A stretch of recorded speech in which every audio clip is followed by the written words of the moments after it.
Good afternoon. আমার নাম এজিওস্প্রি। আমি অক্সফোর্ড ইউনিয়নের সেক্রেটারি। আমি একটা ছোট প্রশ্ন করব। আপনি বললেন যে হিজাব মহিলাদেরকে নিরাপত্তা দেবে। আমার মতে এই হিজাব অবশ্যই তাদের ছোট করে। যদি কোনো মহিলা এভাবে চিন্তা করে, এটার উত্তরে কি বলবেন? আপনার প্রশ্নটা যেন কি? আপনি আপনার লেকচারে হিজাবের কথা বললেন যে এটা নাকি মহিলাদের নিরাপত্তা দেবে। এখন একজন মহিলা যদি হিজাব পরার সিদ্ধান্ত নেয়, সেখানে তাহলে সে মহিলাকে ছোট করা হচ্ছে। বোন সুন্দর প্রশ্ন করেছেন। আমি বলেছিলাম যে মহিলারা হিজাব পালন করবে। এখন হিজাব পালনের সিদ্ধান্ত নিয়ে মহিলারা তো নিজেকে ছোট করছে, এটা তাদের নিচু করছে। পবিত্র কোরআন পড়লে দেখবেন কোরআন এবং ইসলাম এই হিজাবের বিধান দিয়েছে। তার মানে মহিলারা শরীর ঢেকে রাখবে, যে অংশটা দেখা যাবে সেটা হচ্ছে মুখ আর কবজি পর্যন্ত হাত। এটা করা হচ্ছে শালীনতার জন্য। আর এই কথাটা যে শুধু কোরআনে বলা হয়েছে তা নয়, এই কথাটা বলা হয়েছে বাইবেলেও। বাইবেল পড়লে দেখবেন 1 তিমথি অধ্যায় নম্বর 2 অনুচ্ছেদ 9 বলা হয়েছে যে মহিলারা শালীনতার সাথে তাদের পোশাক পরবে। তাদের পোশাক হবে ভদ্র এবং তারা চুলে বড় খোপা করবে না, চুলে স্বর্ণ বা মুক্তা দেবে না। এরপর আরো বলা হয়েছে 1 করিন্থিয়ান্স অধ্যায় নম্বর 11 অনুচ্ছেদ 5 ও 6, যে মহিলা মাথা ঢেকে রাখে না সে নিজেকে অসম্মান করে, তার চুল কেটে দেওয়া উচিত। আমি এটার সঙ্গে একমত নই, এখানে বাইবেলের উদ্ধৃতি দিচ্ছি।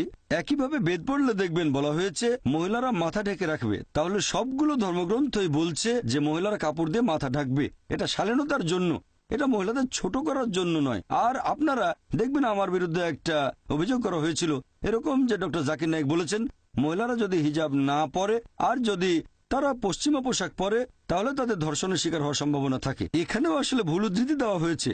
আমি বলেছিলাম যে মহিলারা খোলামেলা পোশাক পরলে ধর্ষিত হওয়ার সম্ভাবনা বেশি থাকে। আমি আরেকটা কথা বলি যে সানডে টাইমস পত্রিকা, যে পত্রিকা আমার বিরুদ্ধে খবর ছেপেছিল 1 বছর আগে 2009 সালে মার্চ মাসের 9 তারিখে সানডে টাইমসে এটা ছাপা হয়েছিল যে ব্রিটেনে প্রতি 7 জনে একজন মনে করে যেসব মহিলারা খোলামেলা পোশাক পরে তাদের আঘাত করা উচিত। দুঃখিত, আমি এটার সঙ্গে একমত নই। এটা একটা পরিসংখ্যান যেটা দেওয়া হয়েছিল সানডে টাইমস পত্রিকায় 2009 সালে মার্চ মাসের 9 তারিখে, যে ব্রিটেনে প্রতি 7 জনে একজন ব্রিটিশ মনে করে যে মহিলারা খোলামেলা পোশাক পরে তাদের আঘাত করা উচিত। এর সঙ্গে আমি একমত নই।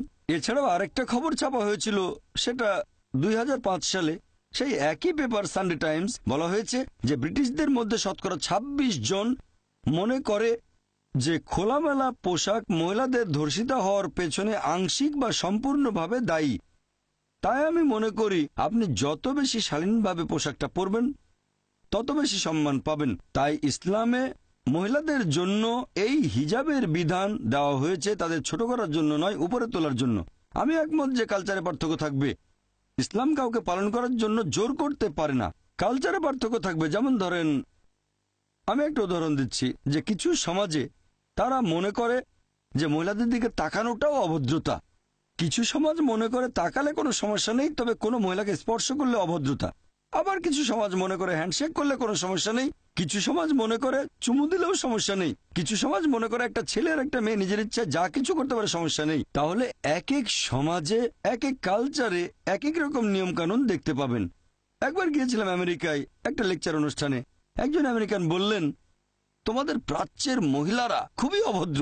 অবাক হলাম। বললাম, আপনি প্রাচ্যের মহিলাদের অভদ্র বলছেন কেন? তিনি তখন বললেন, তোমাদের প্রাচ্যের মহিলারা তারা পেট অনাবৃত রাখে।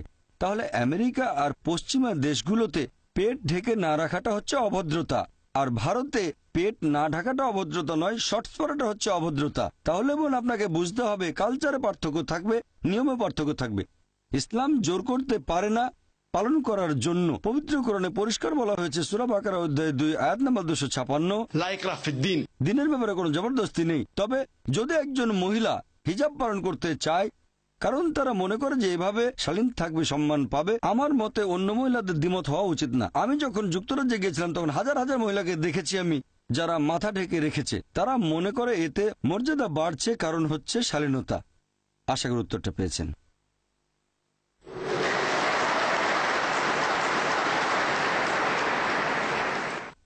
Good evening doctor Zakir Naik. আমার নাম ডক্টর রামসি, অক্সফোর্ড থেকে, ইউনিভার্সাল পিস অর্গানাইজেশনের অ্যাম্বাসেডর। এছাড়াও আমি মুসলিম কাউন্সিল অব ব্রিটেনের একজন সদস্য। প্রথমেই বলবো আপনি অসাধারণ একটা কাজ করেছেন, আলহামদুলিল্লাহ।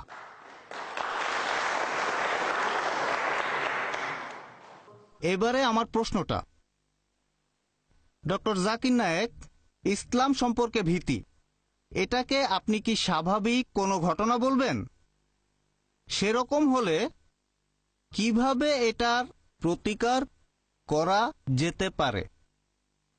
এখানে মুসলিম সম্প্রদায়কে কি কোনো প্রকার দায়িত্ব পালন করতে হবে, নাকি সামগ্রিকভাবে সেই সমাজকে চেষ্টা করতে হবে এই ভীতিটাকে কোনোভাবে কাটানোর? আমার মতে সব ধরনের ভয় তৈরি হয় যখন দেখা যায় জিনিসটা আমাদের অজানা অচেনা। ধন্যবাদ। ভাই খুব সুন্দর প্রশ্ন করেছেন যে ইসলাম সম্পর্কে ভীতিটা কি স্বাভাবিক ঘটনা, কিভাবে প্রতিকার করা যায়। এখানে কি মুসলিম সম্প্রদায়কে সেই দায়িত্ব পালন করতে হবে? হ্যাঁ, ইসলাম সম্পর্কে ভীতি আছে, এমন কি এই ২০ শতাব্দীতেও। আর আমি আমার লেকচারে বলেছিলাম, আমার মতে ইসলাম সম্পর্কে এই ভীতির অন্যতম একটা কারণ হচ্ছে এই মিডিয়া। এছাড়াও লেকচারে বলেছিলাম যে ইসলাম ধর্ম সম্পর্কে মিডিয়া বেশ কিছু ভুল ধারণা প্রচার করে থাকে। আমি এ ব্যাপারে একমত যে এখানে আমাদের মুসলিমদের দায়িত্ব হচ্ছে আমরা ইসলামের সত্যের বাণী প্রচার করব। আমি জানি মুসলিমদের মধ্যেও কিছু কুলাঙ্গার আছে। আমি বলছি না যে মুসলিমরা সবাই 100% ধার্মিক, সবাই ভালো। সব সম্প্রদায়ের ভেতরে কুলাঙ্গার আছে, মুসলিমদের ভেতরে। মিডিয়া এখানে কি করে, তারা মুসলিম সম্প্রদায় থেকে এই কুলাঙ্গারদের বেছে নেয় আর প্রচার করে যে এরাই হচ্ছে আদর্শ মুসলিম। আমাদের যেটা করতে হবে, আমরা প্রচার করব কোরআনের সঠিক শিক্ষাটা আর নবী মুহাম্মদ সাল্লাল্লাহু আলাইহি ওয়াসাল্লামের হাদিসগুলো। আর যদি কোনো মুসলিম এমন কোনো কাজ করে যেটা ইসলাম ধর্মের বিরুদ্ধে যায়, সেটা যদি সন্ত্রাসবাদ হয়ে থাকে, যদি নিরীহ মানুষকে মারা হয়, তাহলে আমাদের মুসলিমদের দায়িত্ব এই সব লোকদের জানানো যে এটা হচ্ছে হারাম। কিছু মানুষ ভুল পথে পরিচালিত হয়েছে আর তাদের ব্রেন ওয়াশ করা হয়েছে, তাই তারা বলে যে নিরীহ মানুষ হত্যা করাটা ইসলামের একটা অংশ, এজন্য পুরস্কার পাবেন। আমাদের দায়িত্ব হবে মূলধারার মুসলিম হিসেবে ইসলামের সঠিক আর সত্যের বাণী প্রচার করা আর এই সব মুসলিমদের ভুল পথে যেতে না দেওয়া। এটা 1 নম্বর পয়েন্ট। 2 নম্বর পয়েন্ট, আমাদের দায়িত্ব হবে যে দেশে বাস করি সে দেশে সরকারকে এটা জানানো যে ইসলাম একটা শান্তির ধর্ম। আর আমি বিশ্বাস করি যে মুসলিমরা হবে সমাধানের একটা অংশ, কোনো সমস্যার অংশ নয়। সরকারের এটা ভাবা ঠিক হবে না যে মুসলিমরা সমস্যার একটা অংশ, ভাবা উচিত যে মুসলিমরা সমাধানের একটা অংশ।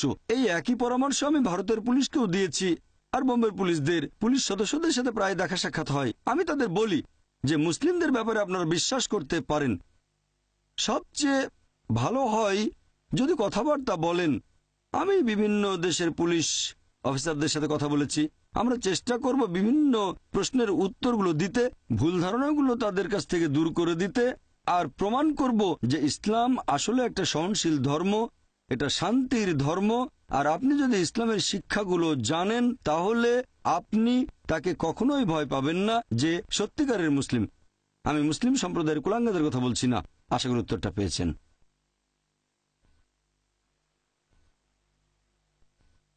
ডক্টর নায়েক, আমার নাম ইয়াসমিন, আমি ইউনিভার্সিটির ছাত্রী। আমার প্রশ্নটা আগের প্রশ্নটার একটা প্রসঙ্গ থেকে। আপনি বলেছিলেন যে আপনি যুক্তরাজ্যে আসতে চেয়েছিলেন কারণ আপনি সেই মুসলিমদের কাছে পৌঁছাতে চেয়েছিলেন যাদের কাছে সরকার পৌঁছাতে পারছে না। এখন আপনার মতে যুক্তরাজ্যের সরকার ঠিক কোন কারণে ব্রিটেনের মুসলিমদের কাছে সেভাবে পৌঁছাতে পারছে না? ধন্যবাদ। বোন, আপনি প্রশ্ন করেছেন যে আমি যুক্তরাজ্যে আসতে চেয়েছিলাম সেই সব মুসলিমদের কাছে পৌঁছানোর জন্য যাদের কাছে সরকার পৌঁছাতে পারছে না। আপনার বুঝতে একটু ভুল হয়েছে বোন। আমি বলেছিলাম Charles Farr, office for security and counter টেররিজমের ডিরেক্টর জেনারেল মনে করেন যে আমি সেই সব মুসলিমদের কাছে পৌঁছাতে পারি যাদের কাছে সরকার পৌঁছাতে পারছে না। তিনি মনে করেন, আমি না। আর আমি যেটা মনে করি, এখানে হোম ডিপার্টমেন্টের কাছে এই তথ্যটা ছিল যে পিস টিভি হচ্ছে যুক্তরাজ্যের সবচেয়ে জনপ্রিয় ইসলামিক স্যাটেলাইট টিভি চ্যানেল। মুসলিমরা দেখেন, পাশাপাশি অমুসলিমরা দেখেন। আর সবচেয়ে জনপ্রিয় বক্তা হোম ডিপার্টমেন্টের কথা অনুযায়ী, আমার না, হোম ডিপার্টমেন্টের কথা অনুযায়ী ডক্টর জাকির নায়েক। তিনি মনে করেছিলেন আমি তাদের কাছে পৌঁছাতে পারবো আর তিনি হয়তো ভেবেছিলেন আমার কথাগুলো প্রভাব ফেলবে আর তিনি হয়তো আমার কথাগুলো প্রশংসা পড়েছেন।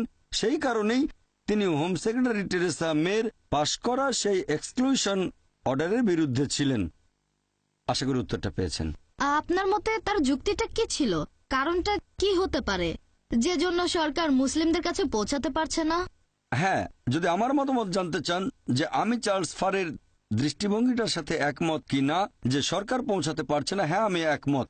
আমি তার সাথে একমত, কারণ আগের প্রশ্নের উত্তরে আমি বলেছিলাম সরকারের এভাবে ভাবা উচিত নয় যে মুসলিমরা সমস্যার একটা অংশ। সরকারের ভাবা উচিত যে মুসলিমরা সমাধানের একটা অংশ। কারণ এখানে অনেক মুসলিম আছেন যারা ব্রিটিশ নাগরিক, আর একজন মুসলিমের দায়িত্ব হচ্ছে যে দেশে বসবাস করছে সেখানকার আইন কানুন সবকিছু মেনে চলা, যতক্ষণ না তাকে এমন কিছু করতে বাধ্য করা হচ্ছে যেটা ইসলাম ধর্মে নিষিদ্ধ, অথবা এমন কিছু করতে বাধা দেওয়া হচ্ছে যেটা ইসলাম ধর্মে বাধ্যতামূলক। ভারতের কথা যদি বলতে হয়, আমার জানা মতে সেখানে এমন কোনো আইন বা সংবিধানের ধারা নেই যেটা ভারতের মুসলিমদের বাধ্য করছে এমন কিছু করতে যেটা নিষিদ্ধ, অথবা এমন কোনো কাজে বাধা দিচ্ছে যেটা ইসলাম ধর্মে বাধ্যতামূলক। তাই আমি একজন নিয়ম মানা মুসলিম আর ভারতীয় হিসেবে গর্বিত। তাহলে আমি ভারতীয় মুসলিম হিসেবে গর্বিত। সেরকম আমার মনে হয় অনেক ব্রিটিশ নাগরিক আছেন যারা আমার মতো করে ভাবেন, তারা মুসলিম এবং তারা দেশের আইন কানুন সবকিছু মেনে চলছেন, তাই তারা ব্রিটিশ মুসলিম। আমার মতে সরকারের উচিত হবে মুসলিমদের বিশ্বাস করা, আর তাদের যেটা করা উচিত তারা এটা নিশ্চিত করবে যে মিডিয়ার এই মিথ্যে প্রচারণা কুৎসা রটানো যেন বন্ধ হয়। সবচেয়ে সেরা দৃষ্টান্ত এখানে সেটা আমি নিজেই। বর্তমানে পিস টিভির দর্শকের সংখ্যা 10 কোটিরও বেশি। এরকম অনেকেই আছে যারা বলে যে আমি নাকি শান্তির দূত, তারা বলে আমি শান্তিপ্রিয় মানুষ। অনেক দেশের রাষ্ট্রপ্রধানগণ আছেন, এরকম অনেক দেশ আছে, অনেক। তারা আমাকে রাষ্ট্রীয় অতিথি হিসেবে ডেকে এনেছেন। আপনি কি বলবেন এতজন রাষ্ট্রপ্রধান, বিভিন্ন দেশের প্রেসিডেন্ট, প্রধানমন্ত্রী, রাজা, তাদের সাথে কথা বলেছি, আমি ডিনার করেছি, আপনি কি বলবেন তারা এমন লোককে ডেকেছে যে সন্ত্রাসবাদকে সমর্থন করে, যে শুধু ঘৃণা প্রচার করে? আমি এখানে বলবো এই পুরো ব্যাপারটাই আসলে কৌশলে নিয়ন্ত্রণ করেছে মিডিয়া। মিডিয়া দ্বারা প্রভাবিত হওয়া সরকারের উচিত হবে না, বা প্রভাবিত হয়ে সিদ্ধান্ত নেওয়াটা উচিত হবে না। তাদের কি করা উচিত? তাদের উচিত হবে সেই লোককে ব্যাখ্যা করার সুযোগ দেয়া। তাহলে আমার মতে তাদের ভেতরের ভুল ধারণাগুলো দূর হবে, আর আমি নিশ্চিত যে যুক্তরাজ্য বসবাসের জন্য একটা শান্তিপূর্ণ জায়গা হবে। আশা করি উত্তরটা পেয়েছেন।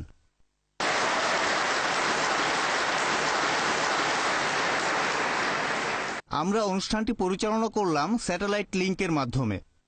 যাই হোক, আমি এবার সবাইকে অনুরোধ করব, আসুন সবাই মিলে ডক্টর নায়েককে লেকচারের জন্য ধন্যবাদ জানাই। তারপর অনুষ্ঠান শেষ করার জন্য আমরা চলে যাব পিস টিভি স্টুডিওতে। এখানেই শেষ করছি। আমি জেমস ল্যাংম্যান। ধন্যবাদ।